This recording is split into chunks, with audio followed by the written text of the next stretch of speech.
Jonathan Hetterly here, and today we're going to be talking about the psychology found in 2018's freakiest film, Hereditary.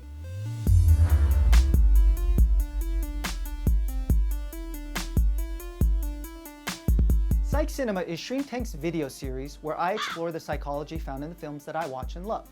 But before we get started, do me a favor, subscribe to our channel and hit the notification bell.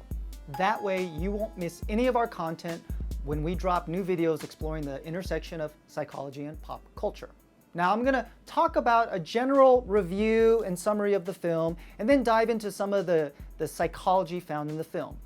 And warning, I am gonna talk a little bit about the film, so spoiler alert, if you haven't seen it, pause the video, go watch it in a dark room with somebody that scares really easily, and then come back and watch my own thoughts and the psychology I pull out from the film.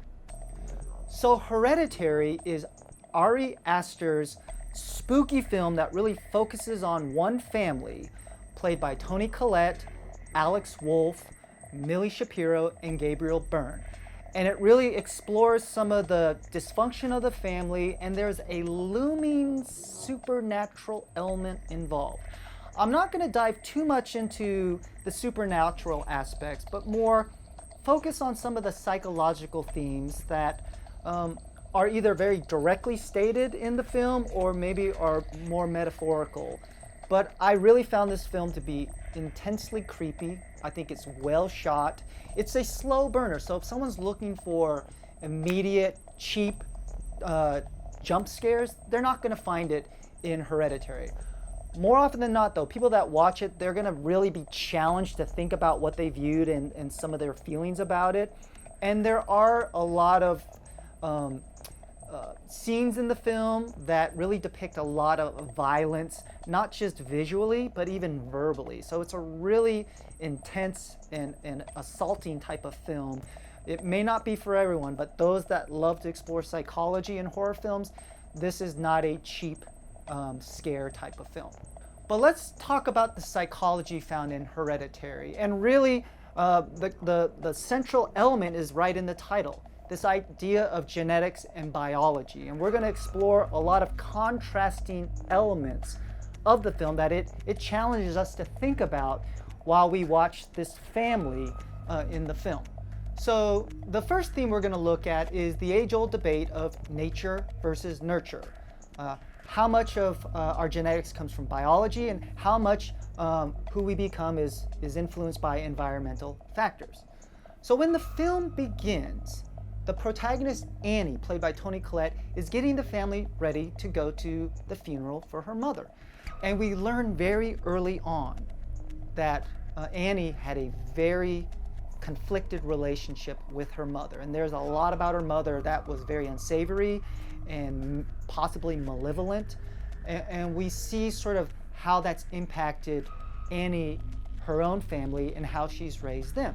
So it starts to ask these questions of like, how much of this is really about being raised by her mom versus more internal genetics that she's carrying some of these traits that her mom had. We learn at a grief support group that Annie has a very long history of troubling mental illnesses in her family. She's had schizoid, she's had suicide in her family. She even talks about her mom being very unloving or emotionally unavailable. And you start to see that even with Annie as she interacts with her own kids. So again, the film challenges us to think about how much do we carry kind of genetic makeup from our parents versus how hospitable, a warm, inviting environment we grow up in determines who we become. And the film doesn't answer that question because the home is not a particularly warm home life. Everybody seems to be doing their own thing. The mom tends to retreat into her job of building miniature dioramas of her house and important and pivotal events and scenes in her life. The daughter, Charlie, the one that kind of starts to exhibit some really off-color, maybe concerning behaviors early on, such as clucking or clicking. She also kind of escapes and retreats and makes kind of very quirky and maybe grotesque type of dolls in one scene, you see her cut off the head of a dead bird to merge into one of her figurines. So we see that most of the family has some kind of troubling sort of aspects. The son, Peter, played by Alex Wolff, you see him really retreat into drugs, and he's kind of emotionally numbed. He's not particularly engaged with the family. And so, again, it makes us wonder how much of this is environmental versus how much it's genetic. But the thing that kind of throws a monkey wrench into it is that the only family member that seems to be kind of rational or kind of put together is the father, played by Gabriel Byrne, which kind of, again, then makes us question how much of this is coming from Annie's family history, and is it because of his own genetics that the father kind of seems to be the most well-adjusted of the family. And so the idea of nature versus nurture opens up another debate or face-off when it comes to fate versus self-determination, because the film really builds up this slow dread of maybe this fear of I'm becoming my mother, or things from my family I am powerless to avoid. And that's really one of the greatest fears when it comes to genetics and family history, whether it be mental illness, whether it be other medical conditions such as cancer or high blood pressure or diabetes. It's even some of that dread and whether or not things happen to us that we have no control or say over, versus self-determination, that ability that we can, through our choices, have greater agency in determining the quality of life and what ultimately defines us or informs us as a person. And the film, mostly in its supernatural aspects, starts to really question how much self-determination this family ultimately has. Or are there greater forces at play that are really orchestrating the events in their lives that they are powerless over? So you have the nature versus nurture dilemma, genetics versus environmental. You have the fate versus self-determination, which in psychology we really explore this idea of locus of control. This idea of, do our choices matter, and how much do they impact not only the course and direction of our life, but the quality and the meaningfulness and purpose of our life. And so someone with an internal locus of control believes that their choices hold the greatest sway in somebody's life, both quality of life, but purpose, meaning, that their choices matter. And it kind of is this outlook and mindset of, if I make good choices, more often than not, good things will happen. And someone with an internal locus of control also believes that if I make poor choices, more often than not, bad things happen, or life is a little less great. And then we contrast that with this concept of an external locus of control, which is really where my choices have very little power or influence. And because of that, somebody maybe thinks the world is unfair, or others are out to get them, or others have it better than they do. And they really operate in this external locus of control where, again, it feels like there are other people or forces that are determining the direction and quality of my life, and I have very little say in it. So when you have kind of the nature versus nurture debate, and then you have fate versus self-determination debate, those all funnel into another aspect, which really is the key of like the family dysfunction within each of the family members with one another, which is responsibility versus victimization. If you believe that your choices don't matter, if you believe that there are more powerful forces at play, then doesn't that absolve you from personal responsibility, because it wasn't a choice that you made? You can't change fate. And that can really then make you feel like a victim. And then there's scapegoating. And you hear the family struggle with this. The mom explodes at the dinner table saying, I'm being blamed. Like she really feels that the rest of the family is unhappy and suffering or struggling, and they're blaming her. Whereas the son, he has a lot of self-blame. And because of that, he dives into a deep depression, isolating, self-medicating, and again, he starts to deal with some of the struggles of what is reality and what might be happening in a inebriated or dreamlike state.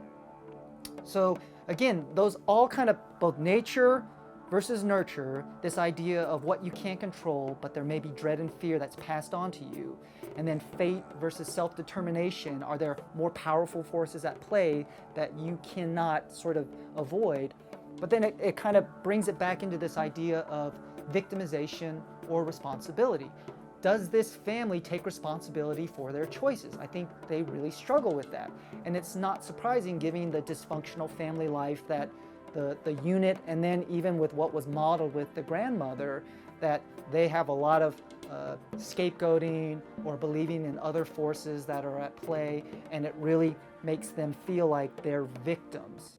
Why is it whenever I'm having fun, it's wrong? And victim is really all about kind of scapegoating, finding something else, and it really decreases the ability for someone to take responsibility of the choices that they make, the quality of the life, or staying engaged in life. Finally, this film subtly kind of looks at a lot of the theme of the unconscious or dreamlike state. And it's very blurred, and even as a viewer of the film, I wasn't always entirely clear of what to make of what was real or what somebody might be hallucinating or be remembering in a dreamlike state. And again, that really resonates with a lot of classical psychology of the unconscious.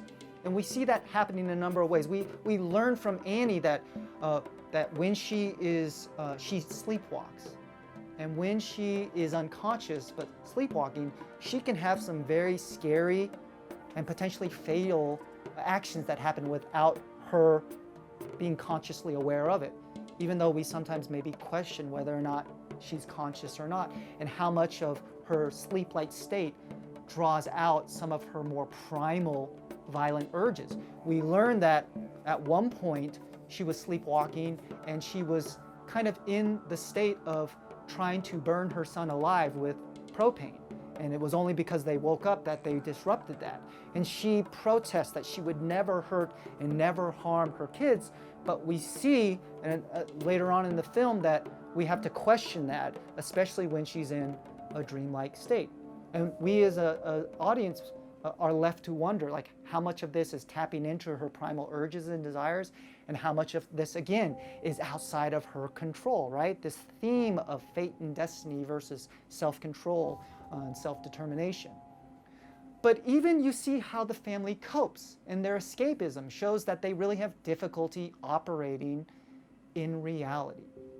They don't talk about the grief and trauma that they're experiencing. They all retreat.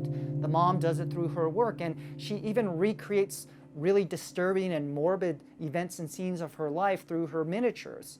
And so we see that the way that she tries to make sense and deal with things is to create a more miniature size where she's fully in control, and she has the view of the watchmaker, the person that has the full view of the scenario, fully in control, where she feels more and more out of control in her own life. You see the son escape, just retreating from the family and really going into both a dreamlike state but also a heavily intoxicated state with drugs. And then the daughter, again, we talked about her make-believe state where she really doesn't want to operate in reality. She tries to spend most of her nights up in the treehouse, even though the family protests because it's so cold. And then she makes these very disturbing and grotesque figurines, and you see how she's very, very awkward, and she shows a lot of concerning traits when she has to interact and deal with real people in the real life. And so the film, again, kind of because of the supernatural aspect, it doesn't really go full in on the theme of the unconscious and the dreamlike state, but it's certainly something that those that are interested in psychology will be familiar with, whether it be Freud or Carl Jung and some of their theories. So that's going to do it for my analysis of Hereditary. What did you think of this film? Leave me a comment and let me know your thoughts, or you can leave a recommendation of a film you would like for me to tackle here on Psych Cinema. You can also follow me on Twitter, and be sure to check out Shrink Tank, our website where we post articles, videos, quizzes, and more that explore the intersection of psychology and pop culture. Thanks for watching this episode of Psych Cinema. We'll see you next time.